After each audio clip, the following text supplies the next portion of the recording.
Each rung represents a financial decision: spending, saving, investing, and finally, freedom. The problem is, most of us keep running in circles at the bottom instead of stepping onto the very first rung. Nick Maggiulli, the author of Just Keep Buying, a book that made waves in the personal finance community, has returned with an even more powerful idea: the wealth ladder. He describes it as a financial ladder anyone can climb, as long as they take the right steps.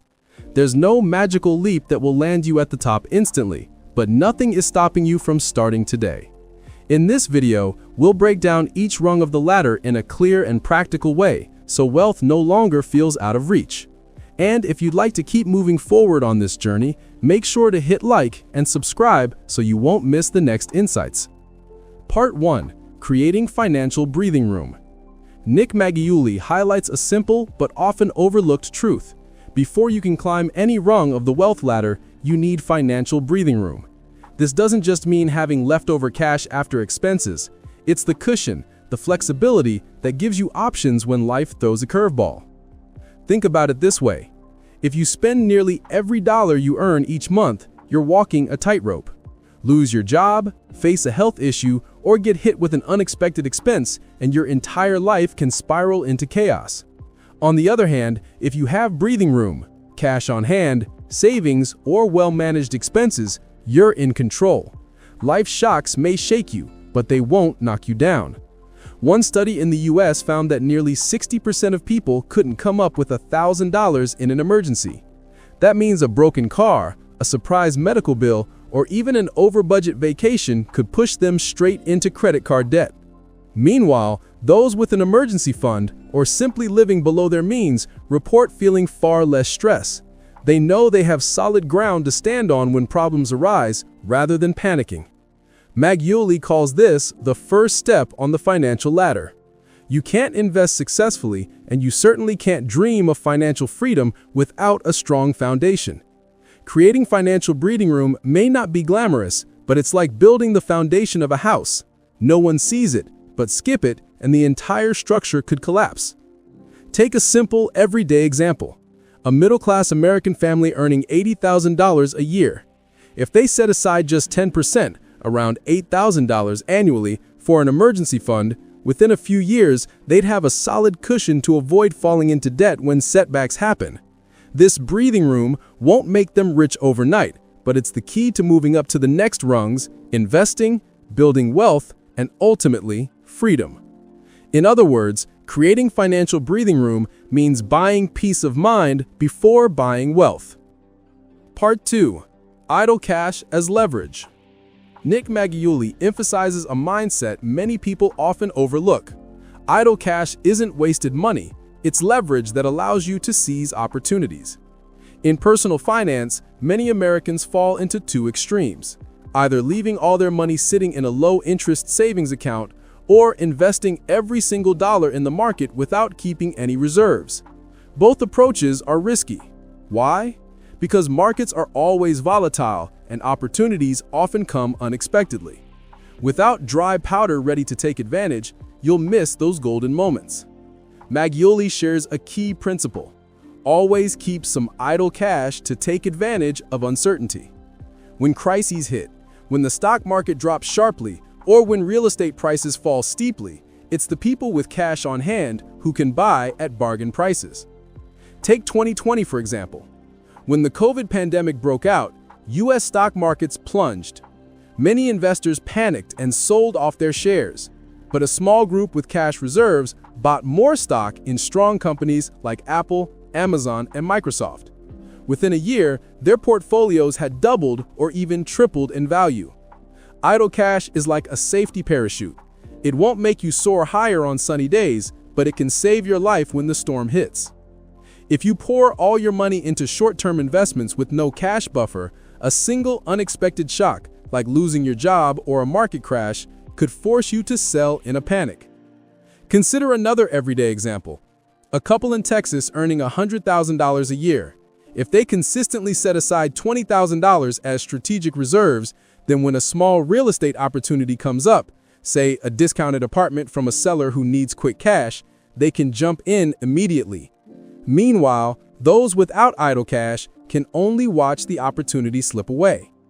Maggiulli calls idle cash the power of patience. It isn't wasteful, it's a weapon that keeps you in control. Because true wealth doesn't just come from investing well, but from having the ability to act at the right moment. Part 3. Smart investing means keeping it simple. Nick Maggiulli points out one of the biggest mistakes individual investors make, believing that building wealth requires complicated investments. In reality, the opposite is true. The simpler the strategy, the more effective it often is. Most people get swept up in the flood of information. Hot stocks, crypto, real estate, corporate bonds, hedge funds, even NFTs. They think success means grabbing everything and diversifying to the extreme. But historical data shows that the simplest strategies are often the ones that deliver the most sustainable returns. Maggiulli suggests that instead of chasing every new trend, stick to core principles. Choose investments that are easy to understand. Focus on assets that have stood the test of time, like the S&P 500 index. Stay disciplined for the long term instead of constantly jumping in and out. Remember, Warren Buffett, one of the greatest investors of all time, once said, "Investing doesn't require a stratospheric IQ, it just requires you to avoid dumb mistakes." He's long encouraged the average investor to simply buy low-cost index funds and hold them for the long run, rather than trying to beat the market. Here's a powerful example. Imagine a typical American investing $500 a month into an S&P 500 index fund starting in 1990. Despite the dot-com crash in 2000, the financial crisis in 2008, and the COVID crash in 2020, by today their portfolio would be worth over $1 million, all from one single strategy: simple, patient, and disciplined investing. By contrast, those who chased hot stocks, followed random social media advice, or jumped into trendy assets they didn't truly understand often ended up empty-handed. The financial markets don't reward complexity. They usually punish greed and impatience. Smart investing isn't about proving you're smarter than everyone else. It's about choosing the least risky, most effective path to achieve financial freedom. Part 4. Building skills and income. Nick Maggiulli emphasizes a powerful truth. The money you have today is simply a reflection of the skills and abilities you built in the past. To climb to the higher rungs of the wealth ladder, you can't just rely on cutting expenses or tweaking your budget. You have to increase your earning power. It sounds obvious, but many people miss this point. They'll spend hours figuring out how to save $5 with a coupon, yet won't dedicate even 30 minutes a day to learning a new skill that could boost their annual income by thousands of dollars. In his book, Maggiulli stresses that income is the fuel for your entire financial journey. Without a strong cash inflow, it's nearly impossible to invest meaningfully or build long-term wealth. And that inflow doesn't come only from your current job. It comes from your ability to adapt, learn, and create new value. Just look at today's U.S. job market. An office worker with only basic skills could be replaced by AI or automation. But someone with specialized expertise, like AI programming, data analysis, user experience design, or strategic management, will always have stronger bargaining power, higher pay, and far less risk of being left behind. And it's not just technical skills that matter. Soft skills like communication, leadership, negotiation, and networking are what set people apart. They're the difference between someone who works hard and someone who works smart. A clear example is Jeff Bezos in his early career. He wasn't just a talented investment banker. He also immersed himself in learning about technology and the emerging internet. That unique mix of financial acumen and tech insight allowed him to spot the opportunity that became Amazon, an opportunity thousands of other bankers completely missed. Maggiulli calls this human leverage. As your skills become rarer and more valuable, you can turn 1 hour of work into 10 or 20 times the income of the average person. And it's this surplus income that enables you to save, invest, and climb the financial ladder faster. When you compare people who remain stuck living paycheck to paycheck with those who gradually break free, the key difference isn't in how many extra hours they work. It's in how much they invest in themselves above all else. Part 5. Thinking in Life Stages. One of the standout points in The Wealth Ladder is Nick Maggiulli's reminder that financial strategy is never fixed. It changes with each stage of life. If you apply the same mindset at 60 that you had at 20, you'll end up locking yourself into poor decisions. In early adulthood, right after college or when you're just starting your career, the most important goal isn't buying a house or planning for retirement, it's building skills and creating a stable income. This is the time to take more risks, try new jobs, or even launch a small business. Mistakes at 25 are far cheaper than mistakes at 55. By your 30s and 40s, however, the strategy shifts. At this stage, you're balancing family responsibilities with your career. Money isn't just for yourself anymore. It's for your kids and possibly for aging parents too.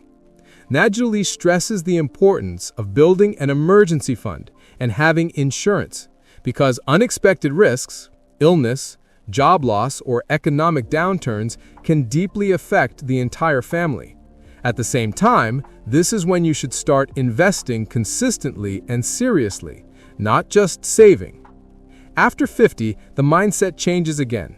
It's no longer about who can earn the most, but who can protect and use their wealth most wisely. Maggiulli advises focusing on the sustainability of your portfolio, not chasing risky bets. You don't have 20 or 30 years left to recover from big mistakes, so safety matters more than ever. This is also the time to think about legacy, not only the money you'll leave to your children, but also the mindset and financial knowledge you pass down. Take Warren Buffett, for example. He has often said that most of his massive wealth came after age 50, thanks to compounding and patience. Yet he never splurged just to reward himself. Instead, he maintained a simple lifestyle while preparing to donate most of his fortune to charity. His story shows how each life stage demands a different financial perspective. The key message is this: don't copy someone else's financial strategy if they're at a different stage of life. A 25-year-old aggressively saving every dollar to invest in stocks makes sense, but a 55-year-old without health insurance or an emergency fund? That's a serious mistake. Maggiulli calls this the principle of the financial ladder. You need to know which rung you're standing on and what the next step should be. Wealth isn't a single destination, it's a personal journey that shifts with every stage of life. Part 6. Habits matter more than the perfect strategy. Many of us are obsessed with finding the perfect financial strategy. Which stock should I buy? Should I invest in gold, Bitcoin, or chase the highest yielding ETF? But Nick Maggiulli emphasizes this truth. Long-term wealth isn't built on the perfect strategy. It's built on the habits you can stick with every day. Picture this. One person chooses the right investment strategy, but quits after a few months because they're too busy, too tired, or lose confidence. Meanwhile, another person follows a simple plan, say regularly investing in an S&P 500 index fund, and keeps at it for 10 or 20 years. Who ends up wealthier? Clearly, the one with consistent habits, not the one chasing the perfect plan. Maggiulli gives a down-to-earth comparison. It's like exercising. You don't need a complicated workout program. Walking 30 minutes a day for 10 years will make you far healthier than someone constantly switching to the latest miracle gym routine they only stick with for a few weeks. Finance works the same way. Habits matter more than strategies. One of the most important habits highlighted in The Wealth Ladder is automation. When you set up automatic transfers to savings or investments as soon as your paycheck arrives, you remove willpower and emotions from the equation. Your money works for you even when you're not paying attention. Maggiulli also stresses the habit of continuous learning. The financial world constantly shifts. New technologies, new investment trends, new policies. If you don't make a habit of staying informed, you'll fall behind, even if your old strategy once worked well. The key is this: don't chase perfection, chase consistency. An average strategy applied steadily will always outperform a brilliant strategy abandoned after a few months. It's the small, repeated habits that form the foundation of your steady climb up the financial ladder. Maggiulli sums it up with a memorable philosophy: wealth isn't built in a day, but in daily habits. Looking back, The Wealth Ladder isn't just a book about money. It's more like a roadmap, guiding us step by step from creating financial breathing room, making the most of idle cash, investing wisely, building skills, shaping our mindset for each stage of life, and most importantly, sticking to consistent habits. Nick Maggiulli's core message is crystal clear. Wealth doesn't come from a lucky break. It comes from small, steady steps, repeated every single day. You don't need to be a financial genius. You just need patience and discipline. If today you start with just one small habit, saving a little, reading one page of a finance book, putting a few dollars into an index fund, or simply spending 30 minutes a day listening to financial audiobooks on this channel, you've planted a new seed of thought. After a year, those tiny seeds can grow into a forest of knowledge, transforming the way you see money and life. And if you found this video helpful, hit the like button to show your support, and subscribe so you don't miss future insights on books, finance, and investing. Because on this journey, you're not walking with just one book. You're part of a whole community climbing the wealth ladder together.